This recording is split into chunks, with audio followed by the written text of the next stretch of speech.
halkani waa warbaahinta Soomaaliya waxaa si toos ah u daawanaysaa barnaamijkeennii toddobaadlaha ah ee Faalada Toddobaadka ee warbaahinta Soomaaliya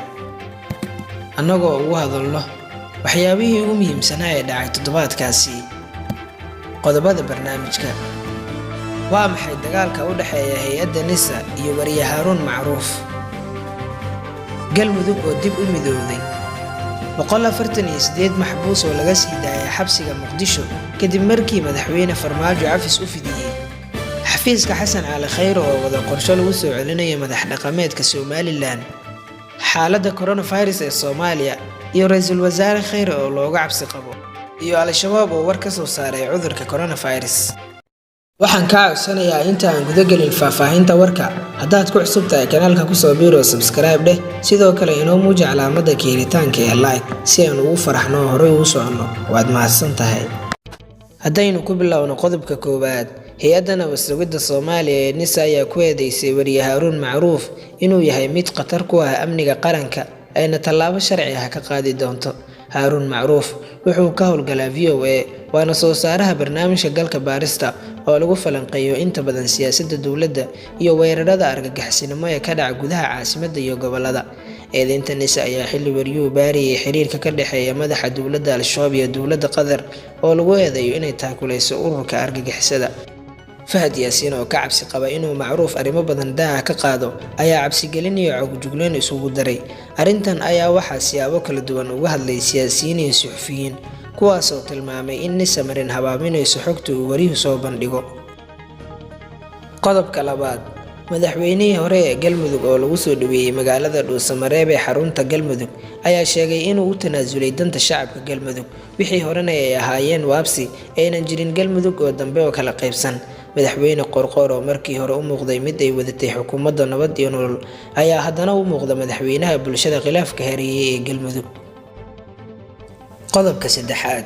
madaxweynaha dawladda federaalka Soomaaliya ayaa amar ku bixiyay in laga sii daayo xabsiyada 148 maxbuus oo ku xukunaa dambiyada fudud COVID-19 awgii xeer ilaaliyaha Soomaaliya ayaa ugu baaqay maxaabiista fursadan helay inay ka fogaadeen dambiyadii lagu soo xiray dhanka kale maxaabiista ayaa ugu mahadceliyay dhankooda madaxweyne Farmaajo cafisku u fidiyay dartii qodobka afraad ayadoo maalmaha la soo dhaafay si isdaba joog u hadlayeen aqyaar ka mid ah salaadiinta Somaliland kuwaas oo ka hadlayay arrimaha Soomaaliya iyo Somaliland ayagoo ku andacoonayay in la gaaray goortii ay madax dhaqameedyadu ka qayb qaadan lahaayeen wada hadallada waxaa kaloo sheegeen inaysan isdiidaynin labada shacab ee waqooyi iyo koonfur balse ay siyaasiyiintu dan kale wataan waxaa kaloo jira in xukuumadda Khayr ee wada qorshe lagu soo celinayo madax dhaqameedyadii Somaliland madaxa ugu sareeya Somaliland arrintan ka hadlay ayaa sheegay in waliba diyaar u yihiin wada xaajood laakiin waqti xaadirkan aysan jirin qorshe ah oo ku aadan sabab la xiriira coronavirus sidoo kale Faysal Cali Waraabe ayaa sheegay inaysan wada hadallada Soomaaliya iyo Somaliland ay ka qayb gali karin wadamada geeska kuwaas oo tilmaamay inay leeyihiin dana gaara waxa kaloo tilmaamay haddii Abiy Ahmed iyo Ismaaciil Cumar Geele ay doonayaan midnimada Soomaaliyeed ay iyana ku soo daraan kilinka shanaad iyo Djibouti Somaliland ay markaasi diyaar noqonayso qodobka shanaad shacabka Soomaaliyeed oo wali hurda ayaa waxaa haddana xawli ku socda kororka dadka uu soo ridanayo cudurka COVID-19 waxa kaloo lagu soo waramay inay soo waceen 449 in ka badan 100,000 oo qof oo dad gaaraya waxaa jira cabsi badan